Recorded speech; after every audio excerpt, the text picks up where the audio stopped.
ओम नमः सिद्धेभ्यः नत्वा जिनेन्द्रं गतसर्वदोषं सर्वज्ञदेवं हितदर्शकं च श्रीजैन सिद्धांत प्रवेशिकेयं वीरचिते स्वल्पधियां हिताय। बोलो देवादिदेव 1008 श्री श्रेयांसनाथ भगवान की जय। देवादिदेव 1008 श्री नेमिनाथ भगवान की जय। 24 भगवान की जय। आचार्य कुंद कुंद महामुनिराज की जय। संत शिरोमणि आचार्य गुरुवर विद्यासागर जी महामुनिराज की जय। विद्याकुल शिरोमणि आचार्य श्री समय सागर जी महामुनिराज की जय। जगत पूज्य निर्यापक श्रमण मुनि पुंगव श्री सुधा सागर जी महामुनिराज की जय। समस्त मुनि संघ की जय। जैन सिद्धांत प्रवेशिका ग्रंथ के माध्यम से विभिन्न व्याख्याओं को विगत दिनों से हम देख रहे हैं और इन व्याख्याओं को समझते हुए इन व्याख्याओं के माध्यम से आगम को कैसे समझना है इस बात को भी हम समझ रहे हैं। तो सर्वप्रथम प्रमाण को हमने कल देखा था। प्रमाण के भेद देखे थे, प्रत्यक्ष और परोक्ष। प्रत्यक्ष है वह भी सांव्यवहारिक प्रत्यक्ष, वह जो सांव्यवहारिक प्रत्यक्ष है वह भी किस तरह से होता है। इन सभी बातों को समझकर जो सांव्यवहारिक प्रत्यक्ष है, हमारे श्रुत ज्ञान में आने वाला जो विषय है वह सांव्यवहारिक प्रत्यक्ष होता है। इस तरह से बात हमने की थी। पारमार्थिक प्रत्यक्ष जो बिना किसी की सहायता से जानता है, उसके दो भेद सकल और विकल। उसके विकल में भी अवधि ज्ञान और मनपर्य ज्ञान जो है विकल पारमार्थिक प्रत्यक्ष, और क्योंकि वो अवधि अर्थात मर्यादा को लिए हुए हैं, और सकल पारमार्थिक प्रत्यक्ष अर्थात केवल ज्ञान। केवल ज्ञान को भी हमने समझा था जो ज्ञान त्रिकालवर्ती समस्त पदार्थों को युगपत अर्थात एक साथ जानता है। परोक्ष प्रमाण जो दूसरे की सहायता से स्पष्ट जानता है, यह हमने देखा। दूसरे की सहायता मतलब प्रकाश, गुरु का उपदेश, गुरु और मुख्य रूप से इंद्रिया आदि। परोक्ष प्रमाण के भेद चार किए: स्मृति, प्रत्यभिज्ञान, तर्क, अनुमान और आगम। स्मृति जो पहले से ज्ञात विषय हमारे बुद्धि में है, प्रत्यभिज्ञान पहले से ज्ञात विषय और सामने हम जो देख रहे हैं उनका जो जोड़ लगा है। प्रत्यभिज्ञान के दो भेद किए: एकत्व प्रत्यभिज्ञान, सादृश्य प्रत्यभिज्ञान। एकत्व मतलब वही, ये वही मुनि महाराज है जिनका मैंने कल दर्शन किया था, और सादृश्य ये वैसे ही मुनि महाराज जी है जैसे मैंने कल देखे थे। तो सादृश्य में जैसा वैसा वो व्यक्ति विशेष नहीं आएगा, और एकत्व में वो ही व्यक्ति विशेष भी आएगा या वस्तु विशेष रहेगा। तर्क किसे कहते हैं? व्याप्ति ज्ञान को तर्क कहते हैं। व्याप्ति अविनाभाव संबंध को व्याप्ति कहते हैं। अविनाभाव संबंध मतलब साधन है तो साध्य का होगा, साधन नहीं है तो साध्य भी नहीं होगा, या साध्य नहीं है तो साधन भी नहीं होगा। इसको कहते हैं अविनाभाव संबंध। एक के होने से दूसरे का होना, और दूसरा नहीं है तो एक भी नहीं है, इस तरह से अविनाभाव संबंध। साधन किसे कहते हैं? जो साध्य के बिना नहीं होता है। साध्य किसे कहते हैं? जो हमारे लिए इष्ट है, अबाधित है और असिद्ध है। इष्ट अर्थात वादी और प्रतिवादी जिसको सिद्ध करना चाह रहे हैं। अबाधित अर्थात जो दूसरे प्रमाण से बाधित नहीं है, जिसको दूसरे प्रमाण से हम बाधित नहीं कर सकते हैं, उसे कहते हैं अबाधित। और असिद्ध जो दूसरे प्रमाण से सिद्ध नहीं होता, या फिर जिसका निश्चय कभी नहीं हो सकता है, उसको कहते हैं असिद्ध। जो जिसका निश्चय नहीं होगा या जो किसी प्रमाण से सिद्ध भी नहीं होगा। अनुमान हमने देखा था, साधन से साध्य के ज्ञान को अनुमान कहते हैं। फिर हेत्वाभास की ओर आए थे या साधनाभास। इसके चार भेद थे: असिद्ध, विरुद्ध, अनेकांतिक अर्थात व्यभिचारी और अकिंचित कर। इन चारों को समझकर असिद्ध को समझा। असिद्ध हेत्वाभास जिसके गैर मौजूदगी में निश्चय हो जाता है या सद्भाव में संदेह होता रहता है। जैसे हमने शब्द को नित्य कहा और ये कहा कि क्योंकि नेत्र का विषय है तो ये यहाँ पे संदेह हमारा बन गया। विरुद्ध हेत्वाभास मतलब ऐसा कारण लगाना जो बात कह रहे वैसी है ही नहीं है।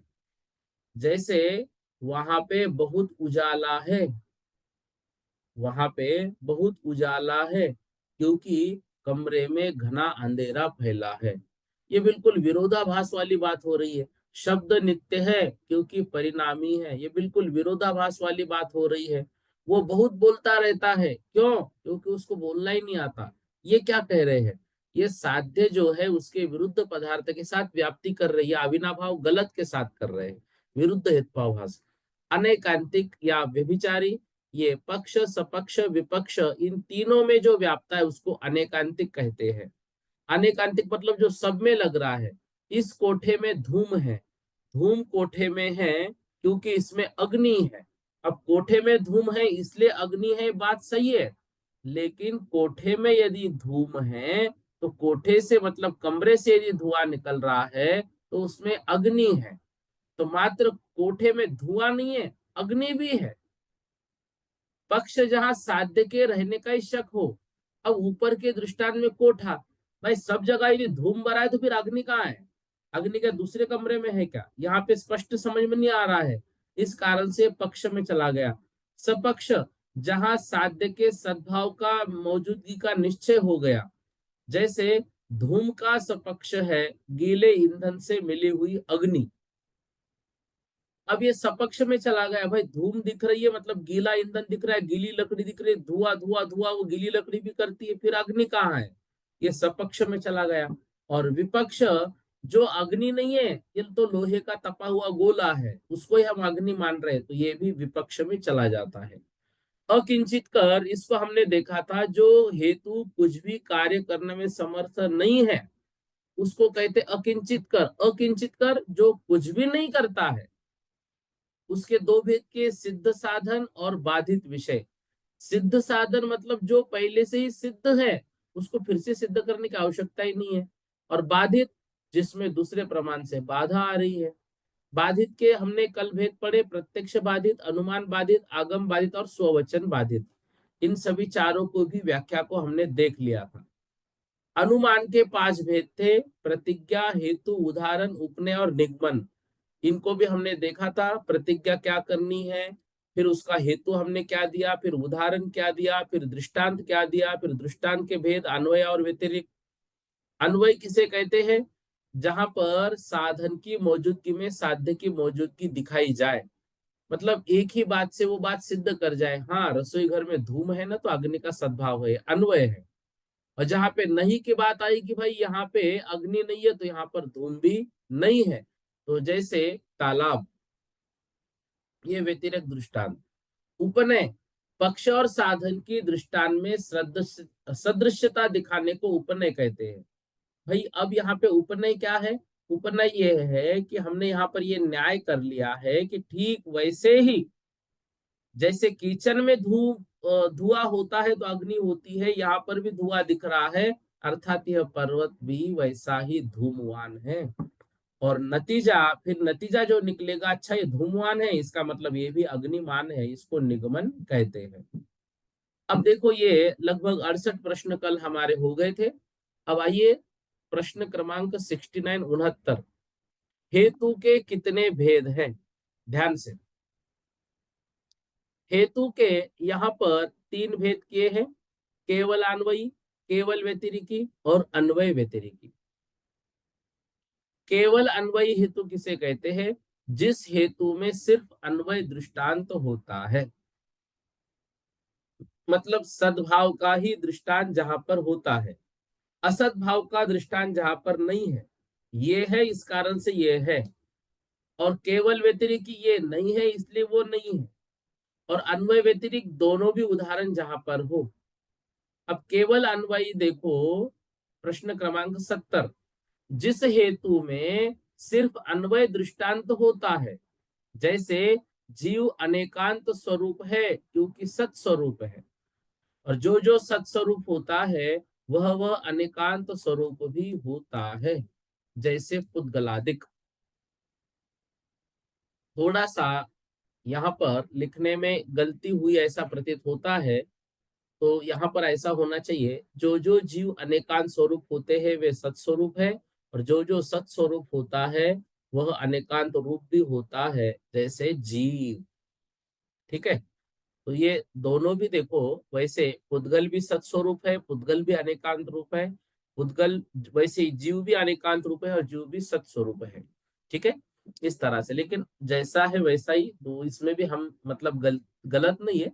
हो सकता है उनको दो उदाहरण दे रहे थे, दोनों को एक जगह ही उन्होंने जोड़ लिया। अब जिस हेतु में सिर्फ अन्वय दृष्टांत होता है, अन्वय दृष्टांत क्या है? जीव अनेकांत स्वरूप है क्योंकि सत्स्वरूप है। जीव अनेकांत मतलब उसके बहुत सारे स्वरूप है, क्यों? क्योंकि वो सत्स्वरूप है। सत्स्वरूप मतलब क्या?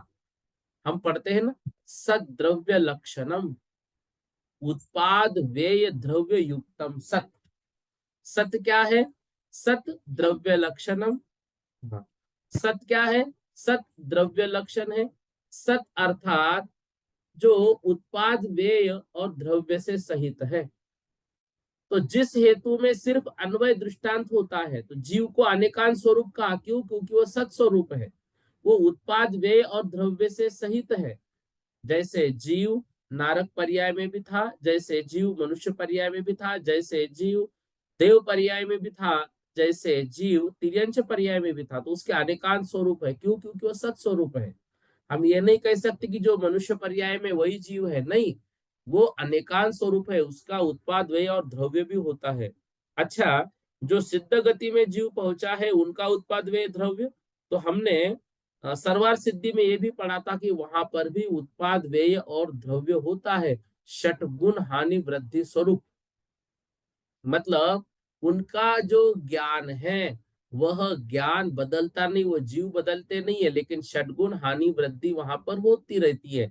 जैसे समुद्र का जो पानी है, उसमें एक कंकर हमने डाल दिया तो उस कंकर से पूरे समुद्र में थोड़ा सा कंपन हो गया, मतलब एक जगह होने सब जगह हमने मान लिया है। उतना ही षटगुण हानि वृद्धि रूप जो है वहां पर होता रहता है। तो इस तरह से जीव सत्स्वरूप है इसलिए अनेकांत रूप है, और जो जो सत्स्वरूप है वह अनेकांत स्वरूप होता है, जैसे जीव। और पुद्गल भी जो है वो भी सत्स्वरूप है, क्यों? उनमें भी उत्पाद व्यय और द्रव्य होता रहता है। जैसे उत्पाद हुआ तो स्कंद बन गए, व्यय हुआ तो वो टुकड़े टुकड़े में बट गए। ठीक है ना? और फिर जो है उनका द्रव्य रूप जो है वो अनुरूप है, वो है वो तो हमेशा सब में उनमें बना रहता है। इसको कहते हैं केवल अन्वयी। केवल व्यतिरेकी जिसमें सिर्फ व्यतिरेक दृष्टांत पाया जाता है। कैसा? जिंदा शरीर में आत्मा है क्योंकि इसमें श्वासोश्वास है, और जहां जहां आत्मा नहीं है वहां श्वासोश्वास भी नहीं है।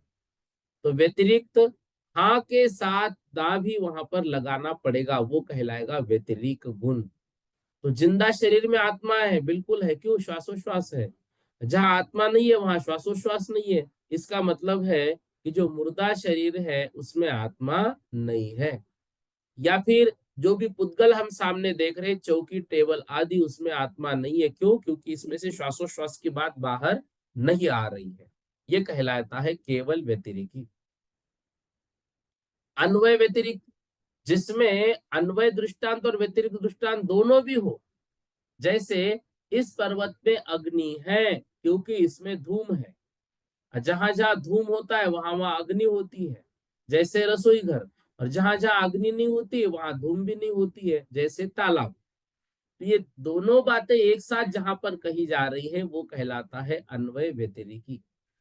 यह जीव सम्यक ज्ञानी है, क्यों? क्योंकि वो सम्यक दृष्टि है, ये कहलाता है अन्वय। यह जो मिथ्या दृष्टि है, या फिर सॉरी, यह जो मिथ्या ज्ञानी है क्योंकि उसके पास सम्यक ज्ञान नहीं है, ये कहलाता है व्यतिरिकी। अन्वय व्यतिरिकी क्या कहलाता है? इस जीव के पास सम्यक ज्ञान है क्योंकि इसके पास सम्यक दर्शन है, और इसके पास अब मिथ्या दर्शन नहीं है क्योंकि, सॉरी, मिथ्या ज्ञान नहीं है क्योंकि इसके पास मिथ्या दर्शन भी नहीं है। इसको कहते हैं अन्वय व्यतिरेकी। अब देखो, अगला प्रश्न है प्रश्न क्रमांक 73। आगम प्रमाण किसे कहते हैं?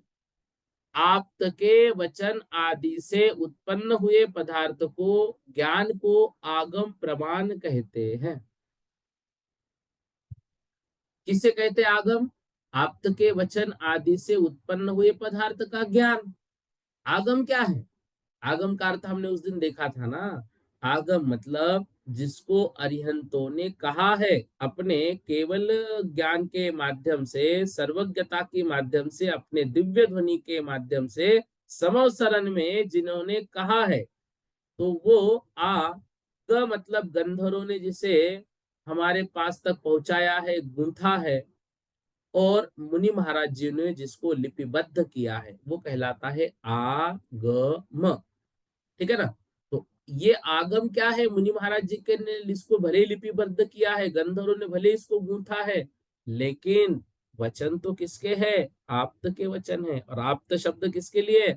मात्र सच्चे देव के लिए प्रयुक्त किया जाता है। तो आप्त के वचन जो है, आप्त के वचन से उत्पन्न हुआ जो पदार्थ का ज्ञान है, वह कहलाता है आगम प्रमाण। आगम प्रमाण, बिल्कुल ये आप्त के वचन है। देखना, जैसे हम समय सार पढ़ेंगे, या फिर जैसे अभी हमने मतलब गोमटसार जीवकांड पढ़ा, तो बहुत सारी गाथाओं में आता था, ऐसो जिनो देसो, ऐसा जिनेन्द्र भगवान का उपदेश है, ऐसे जिनेन्द्र भगवान के वचन है। तो ये जो बात कह रहा हूं, ये मैं नहीं कह रहा हूं, ये बात मैंने, मतलब मैं नहीं देख सकता, ये तो आगम के वचन है। क्यों? क्योंकि आप्त के वचन है।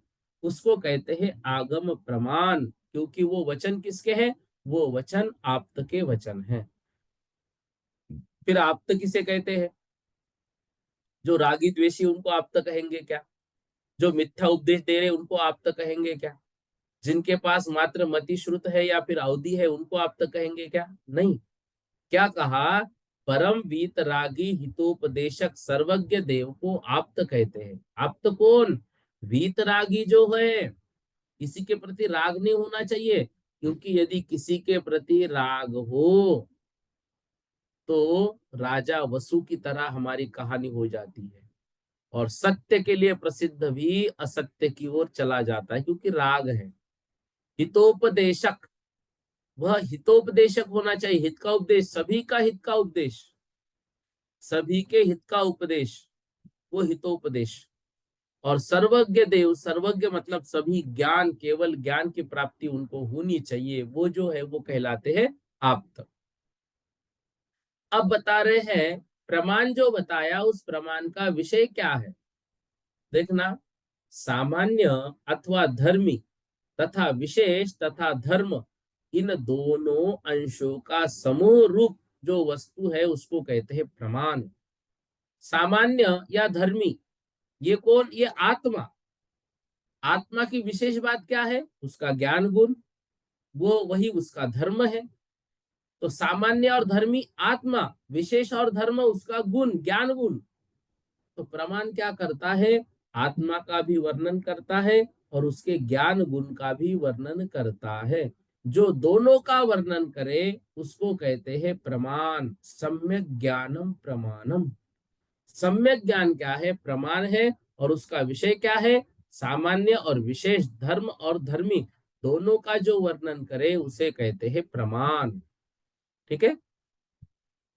विशेष, वस्तु के किसी खास अंश को अथवा हिस्से को विशेष कहते हैं, उसका खास अंश।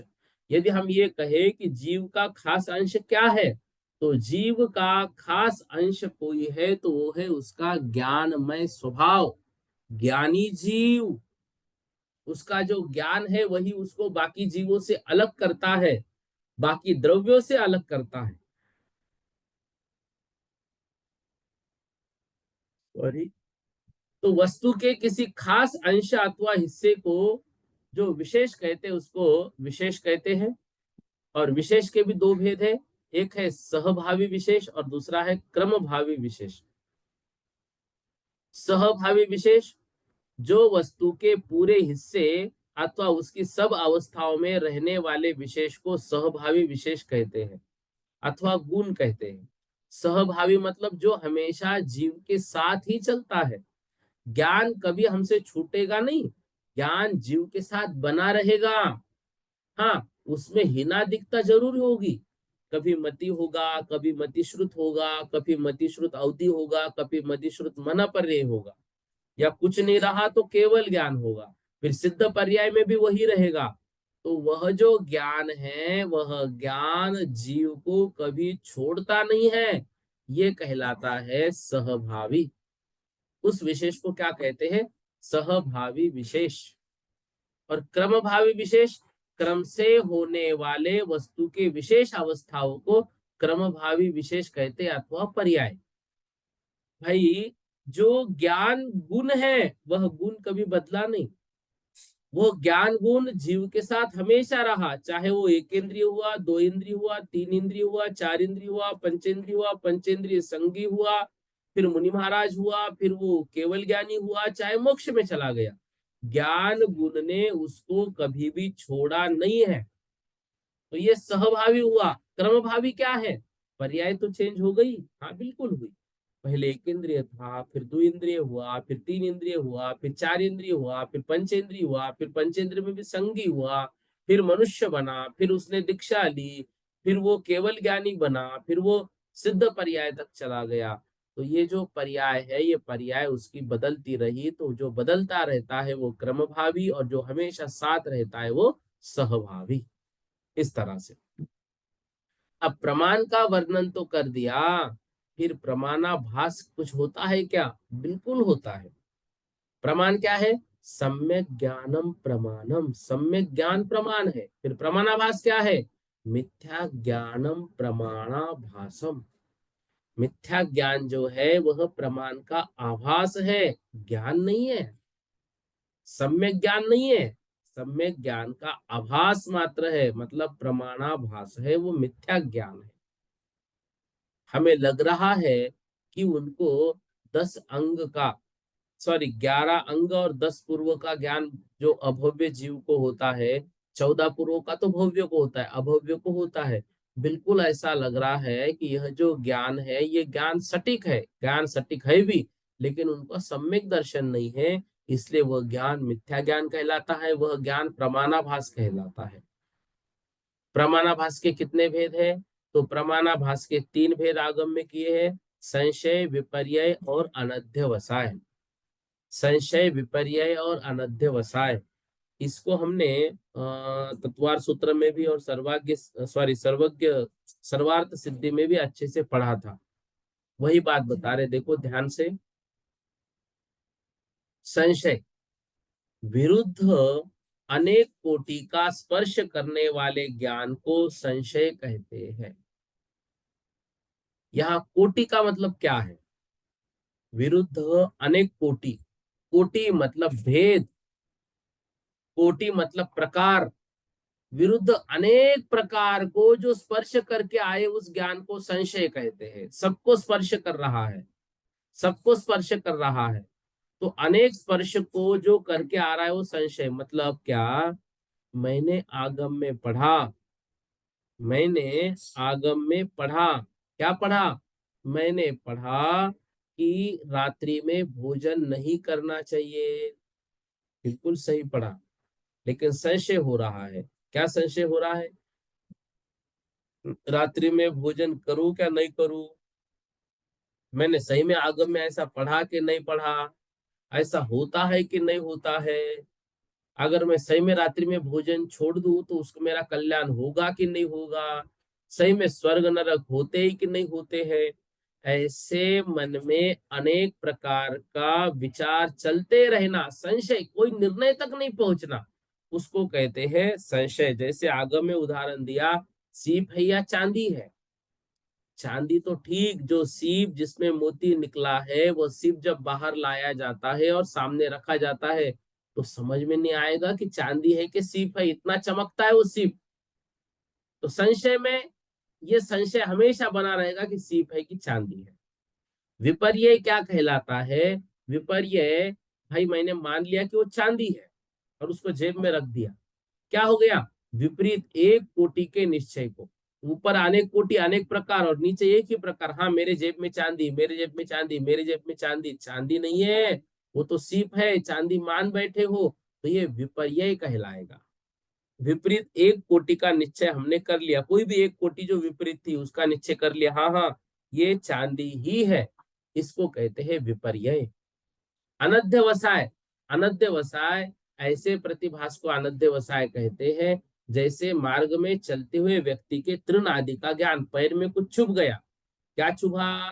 कांटा है, कांच है, लकड़ी का टुकड़ा है कि पत्थर है, कुछ समझ में नहीं आ रहा है।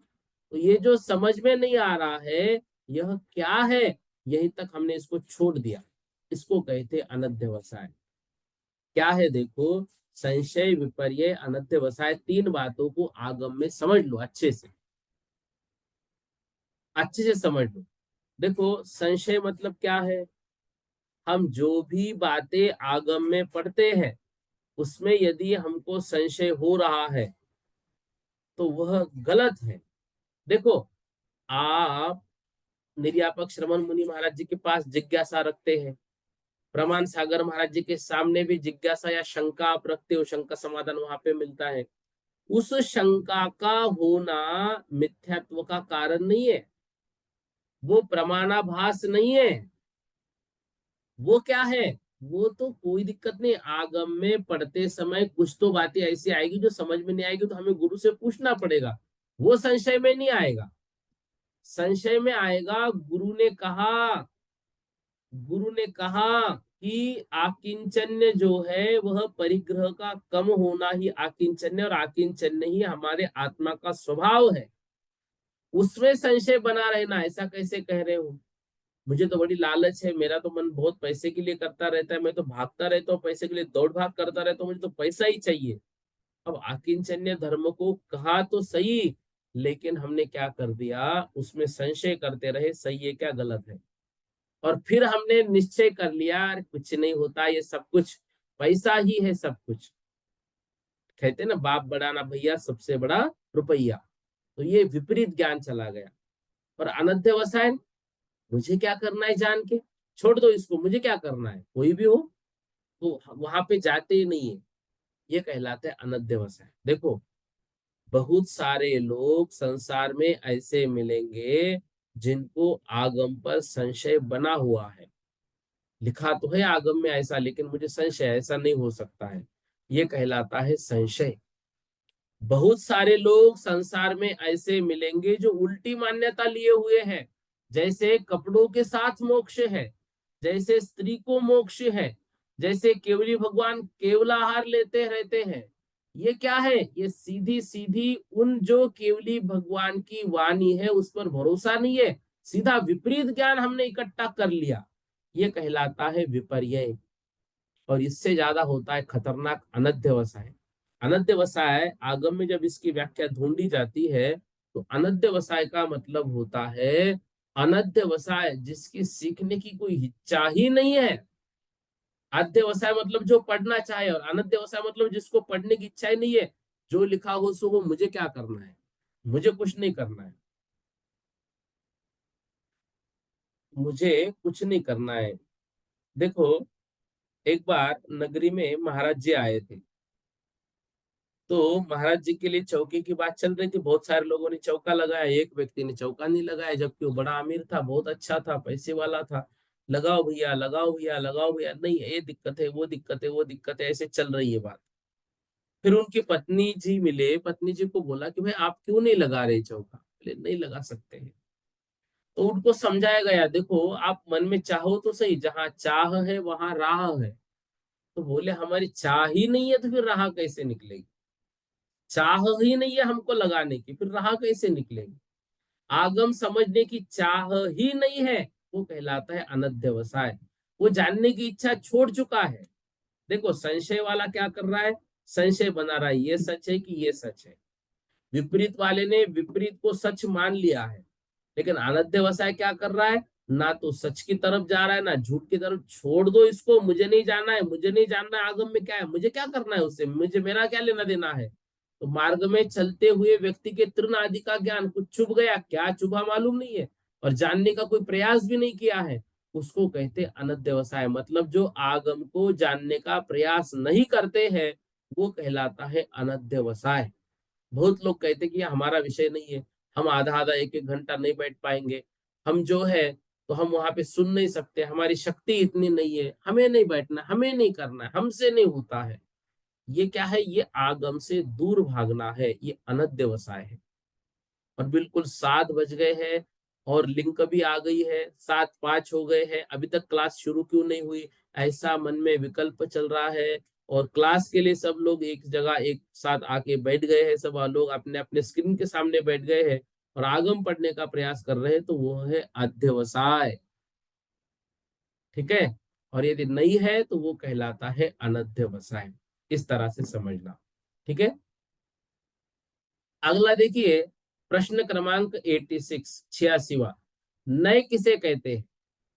नए किसे कहते हैं? देखो, वस्तु के एक देश को जानने वाले ज्ञान को नए कहते हैं। एक देश समझ के सबको जान लिया, अब उसमें कोई जानने की आवश्यकता नहीं है, उसे कहते हैं नए।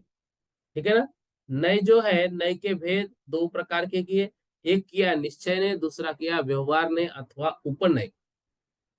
निश्चय नय वस्तु के किसी असली अंश को ग्रहण करने वाले ज्ञान को निश्चय नय कहते हैं। या हम इसको यूं कहे, अभेद ज्ञान को निश्चय नय कहते हैं। जो ज्ञान भेद नहीं कर रहा है, अभेदी है, ऐसे अभेदी ज्ञान को क्या कहते हैं? अभेद ज्ञान को निश्चय नय कहते हैं। दूसरा है व्यवहार नय। व्यवहार नय अर्थात भेद, भेद नय, उसको कहते हैं व्यवहार नय। तो निश्चय ने वस्तु के किसी असली अंश को ग्रहण करने वाले ज्ञान को निश्चय ने कहा। जैसे, ध्यान से, 3 बच्चे हैं, 3 बच्चों ने अपने अपने घर पे घड़ा देखा है और अब उनके सामने घड़ा रखा हुआ है। एक कहता है यह घड़ा पानी का घड़ा है, दूसरा कहता है नहीं नहीं यह घड़ा दही का घड़ा है, तीसरा कहता है नहीं नहीं यह घड़ा घी का घड़ा है, चौथा कहता है नहीं भाई ये तो घड़ा मिट्टी का घड़ा है। अब जिसने मिट्टी का घड़ा कहा उसने वस्तु के असली अंश को समझ लिया, असली को ग्रहण किया। असली मतलब अभेद रूप जो हो। जैसे जीव का स्वभाव ज्ञान रूप, ज्ञान से जीव को अलग नहीं कर सकते, वह उसका असली स्वभाव है। तो असली अंश को जो ग्रहण करे वो कहलाता है निश्चय ने। अभेद रूप से जो ग्रहण करे वो कहलाता है निश्चय ने अभेद।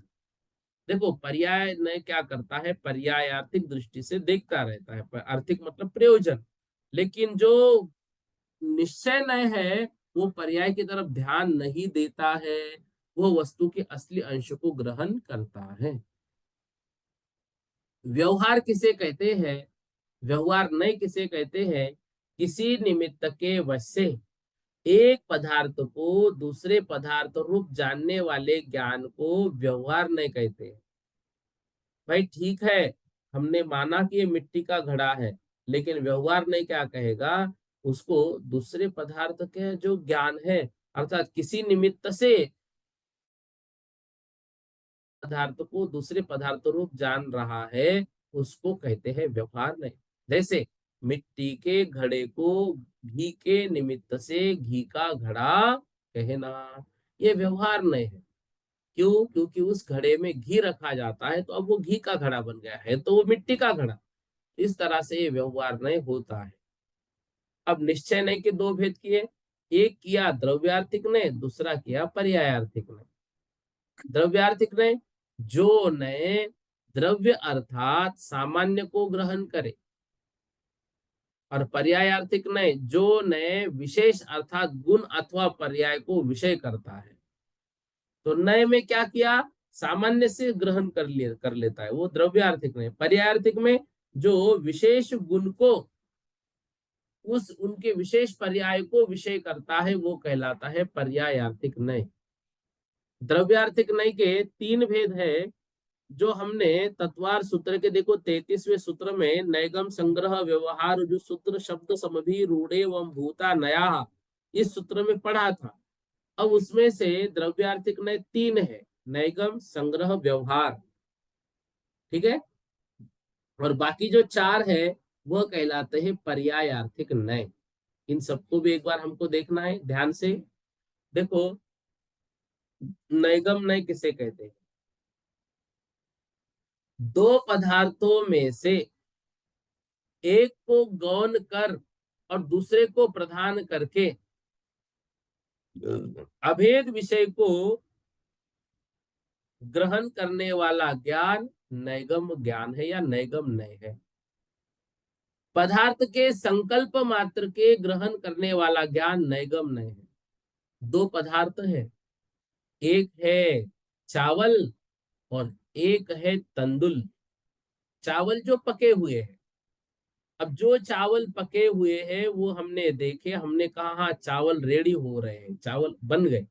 अब यहाँ पर क्या है, हमने तंदुल को गौण किया और मुख्य प्रधान किसको कर लिया, ये हमने यहाँ पर चावल को कर लिया। अब माता जी आए, माता जी को हाथ में हम क्या दे रहे हैं, चावल दे रहे। माता जी हाथ पीछे कर रही, चावल दे रहे हाथ पीछे कर रही, चावल दे रहे हाथ पीछे कर रहे, क्यों? इनके तंदुल का त्याग है। माता जी ये तंदुल नहीं है, ये तो चावल है। क्या है ये चावल है। चावल है, चावल को तो तुमने प्रदान कर दिया, लेकिन गौण किसको कर रहे हो, तंदुल को गौण कर रहे हो। तो तंदुल को गौण किया और वहां पे चावल को प्रदान किया, लेकिन है तो वो चावल और तंदुल ही। तो जो एक को ही प्रदान करके विषय करे उस ज्ञान को कहते हैं नैगम्य। इसकी दूसरी व्याख्या ज्यादा अच्छी है, पदार्थ के संकल्प को जो ग्रहण करने वाला ज्ञान है वो नैगम्य है। कहाँ जा रहे हो? सब में शिखर जी जा रहा हूँ।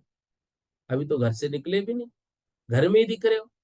हाँ, बैग पैक कर रहा हूँ तो मैं सम्यक शिखर जी जा रहा हूँ। सम्यक शिखर जी जाने का जो मन में संकल्प लिया है वह संकल्प नैगम्य है।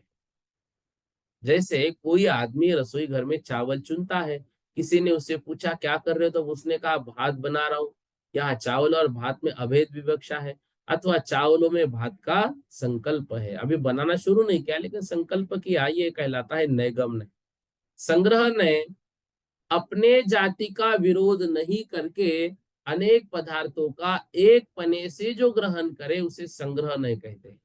यहाँ पर वो अपनी जाति का विरोध नहीं करता है। जैसे हमने कहा पंचेंद्रिय जाति, तो पंचेंद्रिय जाति में सभी पंचेंद्रिय तिर्यंच भी आ गए, पंचेंद्रिय मनुष्य भी आ गए, संगी पंचेंद्रिय भी तिर्यंच आ गए, असंगी पंचेंद्रिय तिर्यंच भी आ गए, संगी पंचेंद्रिय मनुष्य भी उसमें ही आ गए हैं। तो ये क्या है, यह अपनी जाति का विरोध नहीं करके अनेक पदार्थों को एक पने में जो ग्रहण करे उसको संग्रह न कहते। जैसे इन्होंने उदाहरण दिया, जीव के कहने से चारों गति के जीवों का ग्रहण। आदरणीय पंडित श्री महेश भैया जी ने कहा था, यहाँ जीव शब्द जो है वो गलत है। क्यों गलत है? यहाँ पे उनको कहना चाहिए था संसारी जीव के कहने से चारों गति के सब जीवों का ग्रहण होता है। जीव को कहेंगे तो जीव को कहने से संसारी और मुक्त ये दो जीवों का ग्रहण होता है। लेकिन यदि संसारी जीव है तो इनसे चारों गतियों के जीवों का ग्रहण होता है। ठीक है। अब देखो व्यवहार नय किसे कहते हैं, मतलब ये जो 3 नय है, नैगम नय, संग्रह नय और व्यवहार नय, ये क्या है, सॉरी, ये है द्रव्यार्थिक नय। व्यवहार नय देखो, अब जो नय संग्रह नय से ग्रहण किए हुए पदार्थों में विधि पूर्वक भेद करता है वो व्यवहार नय। जैसे जीव के त्रस और स्थावर आदि भेद। अब देखो फिर से ये जीव का जो लिखा है संसारी, तो संसारी जीव के तो भेद होते हैं त्रस और स्थावर, ये मुक्त जीव के थोड़ी भेद होते हैं। तो जो संग्रह नय ने ग्रहण किया उसको विधि पूर्वक जो भेद करे वो कहलाता है व्यवहार नय। अब पर्यायार्थिक नय ये तो कहलाते हैं द्रव्यार्थिक नय, अगले जो नय है वो पर्यायार्थिक नय है। वो कौन कौन से है? रुजु सूत्र, शब्द, समभिरूढ़ और यवमभूत। रुजु सूत्र नय क्या है? भूत भविष्य की अपेक्षा से, सॉरी, भूत भविष्य की अपेक्षा न करके वर्तमान पर्याय मात्र को जो ग्रहण करता है वो रुजु सूत्र नहीं। वर्तमान पर्याय, इसमें भी दो भेद है, एक सूक्ष्म रुजु सूत्र ने, एक स्थूल रुजु सूत्र ने। ठीक है ना। ये विषय मात्र याद रखने के लिए बता रहा हूँ, ये आगम में मतलब नहीं है आपके सामने जो है, और व्याख्या में भी नहीं है। तो इसलिए ये परीक्षा में मतलब जो है वो अलग तरीके से आ सकता है। तो इसको समझना एक बार। हम क्या कह रहे हैं, रुजु सूत्र जो नए है उसके दो भेद हैं। रुजु सूत्र नय के दो भेद हमने किए। पहला भेद किया सूक्ष्म रुजु सूत्र नय, दूसरा भेद किया स्थूल रुजु सूत्र नय। सूक्ष्म रुजु सूत्र नय क्या है, प्रत्येक समय में अर्थ की जो पर्याय परिवर्तित हो रही है वह सूक्ष्म रुजु सूत्र नय। स्थूल रुजु सूत्र नय क्या है, भूत भविष्य की अपेक्षा न करके वर्तमान पर्याय को जो ग्रहण करे वह जो है वह स्थूल रुजु सूत्र नय। अब हमारी प्रति समय जो पर्याय परिवर्तित हो रही है और जो पर्याय अब भी हमारी चल रही है वो सूक्ष्म रुजु सूत्रन है, लेकिन उसको जानना हमारे बस की बात नहीं है। वह केवल ज्ञानी भगवान ही जान सकते हैं। क्यों? क्योंकि प्रति समय हमारी जो पर्याय है वो परिवर्तित हो रही है। तो परिवर्तित होने वाली पर्याय को सूक्ष्म रुजु सूत्र नहीं कहते, जो हमारा विषय नहीं है। स्थूल रुजु सूत्र नहीं जो है वो हमारा विषय है। और यहाँ पर आपको परीक्षा में के लिए व्याख्या जो आगम में है वही लिखनी है। ठीक है ना। तो यहाँ पर क्या व्याख्या दी है, भूत भविष्य की अपेक्षा न करके वर्तमान पर्याय मात्र को जो ग्रहण करता है वह रुजु सूत्र नहीं। जैसे किसी व्यक्ति की पूर्व वकील अवस्था पर्याय को गौण करके भविष्य में होने वाली व्यापारी सेठ की पर्याय को गौण कर वर्तमान में चल रही न्यायाधीश पर्याय का कथन करना। भाई बाहरी जो भी अभी पर्याय चल रही है, जब पूजा कर रहा है तब पुजारी, जब व्यापार कर रहा है तब व्यापारी, जब पढ़ा रहा है तब वो मतलब वो क्या बोलते हैं उसको, गुरु टीचर सर हो गया, अध्यापक हो गया। इस तरह से जो कार्य चल रहा है, ये तो ये स्थूल रुजु सूत्र का हुआ। और सूक्ष्म रुजु सूत्र जो है वो अंतरंग के परिणाम है, जो जैसे चल रहे उस समय उसकी वैसी पर्याय होगी। ठीक है। देखो पढ़ा रहा हूँ लेकिन जैसे बहुत नींद सी आ रही थी, मतलब वो जैसे फिर भी यदि कोई शब्द गलत वगैरह निकला हो तो बिल्कुल बोलिएगा। ठीक है ना। प्रयास कर रहा हूँ। एक सेकंड, कुछ गलत हो गया क्या?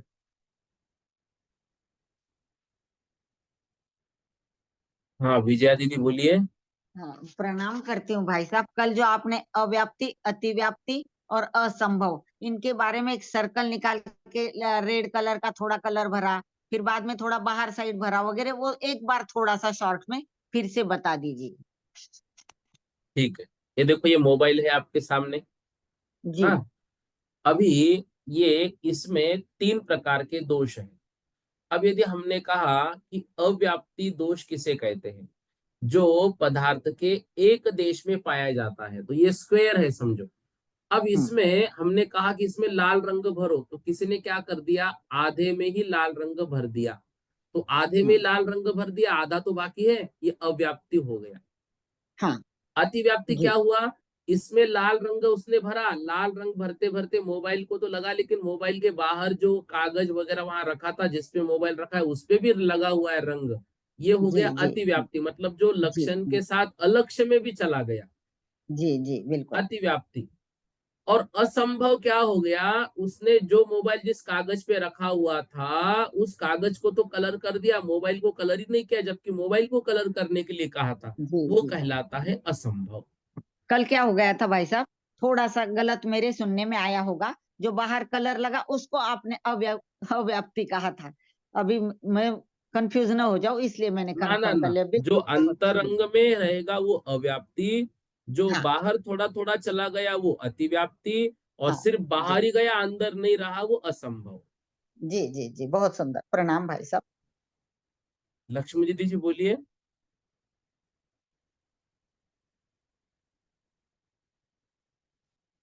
हाँ भैया। बोलिए फिर से एक बार अनम्यूट कीजिए। हाँ हो गया। हाँ बोलो। हाँ भैया जी, जय जिनेन्द्र। मैं यूँ कह रही थी कि एक तो ये उपनय और व्यवहार नय दोनों अभेद दृष्टि से ही अपन जानेंगे ना इन दोनों को। एक बार फिर से पूछिए। उपनय और व्यवहार नय, है ना, इसको अपन दोनों को अभेद अभेद दृष्टि से ही ग्रहण करेंगे क्या? कौन सा नय? उपनय और व्यवहार नय को।